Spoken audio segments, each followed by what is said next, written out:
Hello mga kapiks, good morning. It's Thursday. So ayan, wala ulit pasok yung mga bata. Alis po kami nila Ate Izra. May pupuntahan po kami. Where are you going, Kai? Punta po kami sa lolo at lola ni Mikay dahil fiesta po ngayon. Kailangan po ng helper. So punta po kami doon dahil nga ho sila lang po yung nandun, yung lolo ni Mike tsaka lola. So sila Pix tsaka si Patpat, sunod na lang po sila mamaya-maya. So bali kami lang pong tatlo ngayon yung pupunta doon. Sa ano po kami mga Kapix, sa Sagkahan. So wala pa rin po pasok mga bata dahil signal 1 pa rin po dito sa Tacloban kahit mainit na po.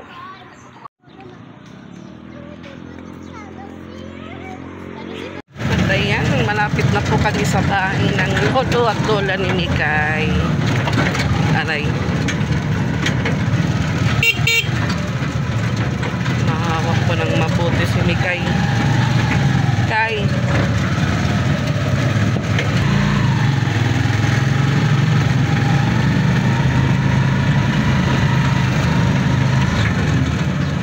Nakarating na din po kami sa bahay ng lola ni Mike. Kaso yun nga, maraming aso sa loob ng bahay nila mga Kapix.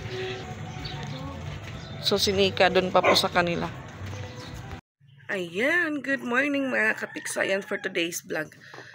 Kadugtong lang po ito kahapon Thursday kasi yun nga pumunta po kami ng fiesta sa mga in-law po ng kapatid ko na si Nika. Doon po sa mother-in-law niya. So, ayan mga Kapix, medyo na busy pa ako kahapon kaya hindi na pa ako nakapag-vlog ng maayos or nakapag-dugtong ng vlog ko po doon habang nandun po kami sa fiesta. Kasi yun nga ho, kaya early din po kaming pumunta doon ni Ate Izra tsaka ni Mikay. Dahil yung lola po ni Mike, wala po siyang katulong magluto. So, hindi naman po gaano marami yung niluto nila kasi nag-order lang po sila ng food. So, kahapon po nung doon kami sa Sagkahan, kasi sa Sagkahan po yun, nagluto po siya ng spaghetti tapos pasayan or hipon. Ako naman din po nagbalot pa ako ng lumpia, vegetable lumpia tsaka Shanghai. So yun lang po yung ano ko po doon, tapos naghugas-hugas po ako yung mga ginamitan or kung ano po yung kailangan din pong ayusin doon. At syempre po mga Kapix, kasi malaki po yung nabili nilang lechon kahapon. So, medyo madami pa po yung natirang lechon. So, before po kami nakauwi, pinag-BH or pinag-bring home po kami ng lechon. So, yun nga kagabi, niluto po yun ni Papa Pix, ginawa niyang lechon paksiw. At ito po yung ulam ng mga bata ngayon. So, si Ate Patpat, nauna pong mag-breakfast kasi nauna din po siyang maligo. So, ayan mga Kapix, ano pala ngayon? Friday. So, ngayon pa lang po yung pasok nila simula nung half day sila nung Tuesday. Ngayon lang din po nag-resume kasi yun nga ho, malakas yung hangin, tapos nag-uulan-ulan. Kaya, ngayon pa lang po sila papasok. At ayan, birthday pala ngayon ni Tio. So, ayan Tio, happy birthday. Good health and good boy, Charing. So, ayan, breakfast po tayo.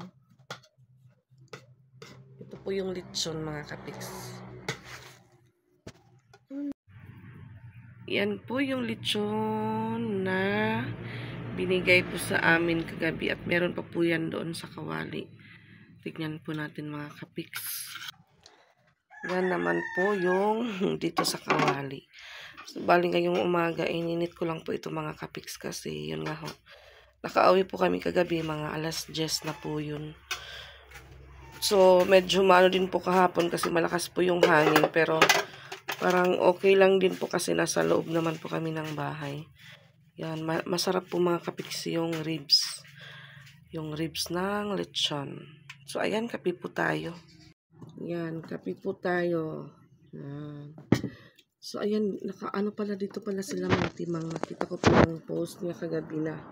Kasama din niya pala si Kuya Titing. Galipat. Pagbalo ni mga t-shirt. So si Ate Izra naka-jacket. Nalamig daw siya. So yun nga ho, ilang days po silang walang pasok pero early po silang nagigising. So para kahapon din po nakapag-sideline tayo kasi hindi lang po lechon yung nadala ko. Nakahingi din po ako yung isang maliit na nilagyan na glass, tapos yung laman niya po is banggo-banggo or yung ano po, dessert. Tapos suman latik. Yun po kasi medyo madami pa po yung natira. So hindi po gaano karami yung bisita din po. Mga trabahador lang po ng auntie ni Mike. Kasi yung auntie po ni Mike, nagano po sila ng t-shirt, nagpiprint. So yung mga tauhan niya lang po yung nandun, tapos yung mga kapatid ko, sila papa, sila mama doon din. Pero nung unang pong bisita na talaga nandun, kami lang pong tatlo. Ako, si Mikay, tsaka si Ate Izra. Tapos yun nga, mga pagdating ng alas 11. Alas 11 ng tanghali na po, minessage ko na si Pix na punta na kayo dito. Timing din kasi sila Patpat lang po tsaka si Pix muna yung naiwan dito sa bahay kahapon. Nag-commute lang po kami ni Ate Izra papunta doon. Yun nga yung sakay po kami ng multicab tsaka tricycle. Hindi naman po marami yung hugasan dahil gumamit po ng paper plate. Tapos yung mga utensil din po, kagaya po ng spoon, ano din po, disposable, tapos yung baso. So, katapos pong gamitin, tapon agad. Sarap po yung lechon na paksiw, yung ano po yung balat ng baboy. Ang hirap mo lips spot, nagbabakbak. Tapos yung pinsan din ni Mike, may mga kaklase din po na bisita. Siguro mga 4 na po sila dumating, tapos siguro umabot sila ng 12. Mga bata din po. So yun lang po yung mga bisita kahapon. Yun nga, din po nakapag-vlog kasi may music.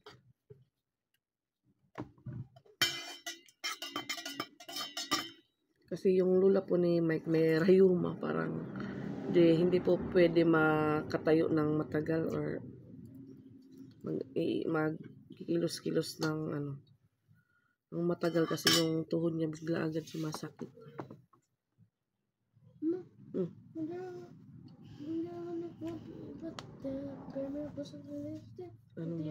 Hindi na mapanit, kundi rin nga papanit-panit. Huwag kita na mamanit at emosin mo. Kung nag-lipstick ako, di na papanit. Pagpangin dapat mapasupat. Ay, ang aga-aga pa po, pinapawisan na. Igbaw. Tignan niya ako kung pinapawisan talaga. So, ito po is suman latik. So, may suman po doon sa ref. Hindi ka nakaon suman latik? Meron po doon. Ada ref bat. So, may mamon po kami din dito. So, hindi naman po tayo nasero sa ating pamiesta at naging runner po tayo doon sa kanila kasi yun nga may ulam. Mama, ito na yan. Kaya una ko waray na ngayon. Ito nga daligid. Putos ni Mante. Akala niya daw kagabi wala na kasi yun lang yung kinakain niya kagabi. Yung suman na may latik. So, hindi na po siya naghapunan. Pag kamo pa ma'am.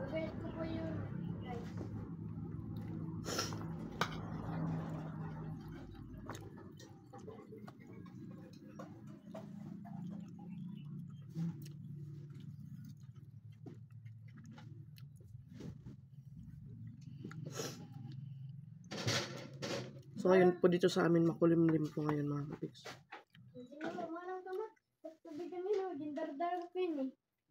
Ano? Dara-dara. Diin. Tak-tak. Ang nga yun. Mahulog, Kapag ko nga di, ginta kapag susugod ko. Na, kung kami kibay mo, kunik mo itong bakay takmakas mo. Para mga tiil na naging pupunta mga bag. Tantang ko nala. Kung mag-vlog kami, akong butang. Sayaw. Nag-invite naman po si Mariel sa amin. Kaming may pasok po yung mga bata.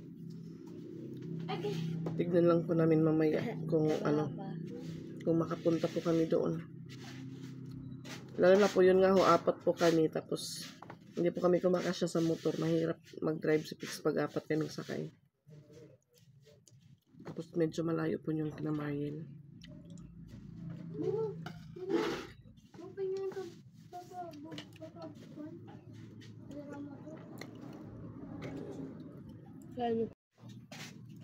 Ready na po silang umalis mga kapix. So, si Papa Pix na lang po yung hinihintay na maghatid sa kanila dahil nag-ano pa po si Pix. Almusal.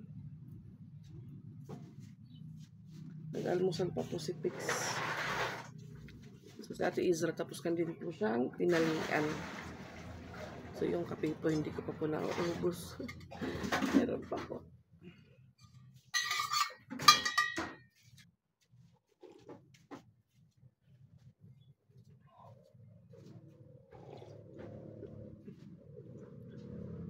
Maganda po talaga yung ganitong tasa kasi tagal po siyang lumamig.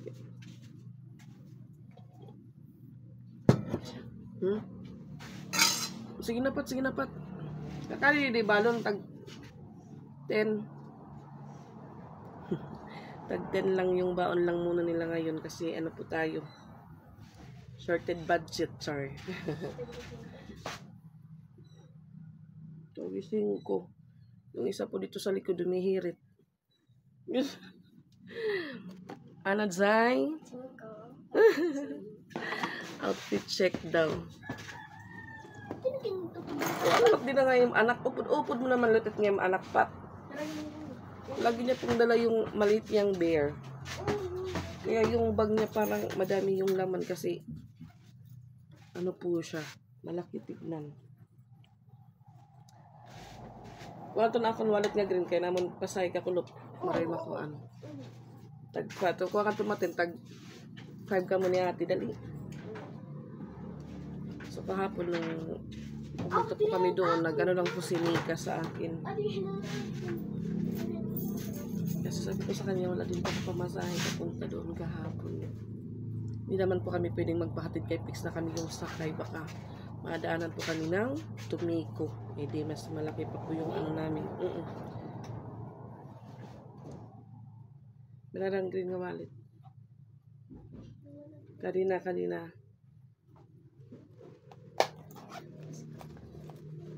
So yung kinuha ko pong ano dito. Pamasahe sana sa tindahan din po mga kapix.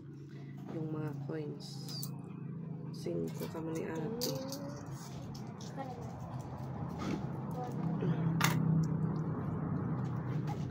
Ay, natin sa. Sige na. Ito na yung papagawas. Dali nga, 5 lang nila kiniiban mo. Tapos dari nga ni Jis. Tagtin ka ang kanapin. Dali nga ni, kaya ako ginaubusin yung tanan na kahit sa lahat. Ano? Sapatos pa daw siya. Ready na. So, palaging mas nauna si Ate Patpat kaysa kay Ate Izra. Ano yung naman din na emosyon sa nakuhan ate? Ano kita na matakot mo? Ito po yung isa, nagdadalaga na din po siya. Ano nakikitan pa? Nakikitan daw yung ano niya. Nagtutbrush ka na? Oo. Pahamot? Ang tubigan? Sa mima mo, hindi ka nagbabalon? Isa na po ako.